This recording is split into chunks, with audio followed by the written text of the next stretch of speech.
How you can record your iPhone screen for Twitch app. So first thing first, let's open the Twitch app, and once you open it, you will be able to see the interface shown in the screen. So you can see there is plus icon at the bottom of this home page. So just tap on that plus icon, and once you tap on it, you can see there is two options in here. First one is stream games, and another one is stream IRL. So if you want to stream live, then simply tap on stream IRL.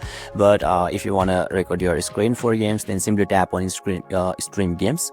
And once you tap on it, you will be able to see lots of options of games available over here. So you can choose any of the games according to your according to preferred one. So afterwards, simply tap on next, and you need to complete few more formalities and settings, and you will be able to record your screen from Twitch successfully. So basically this is how, and this will be the process to record iPhone screen for Twitch.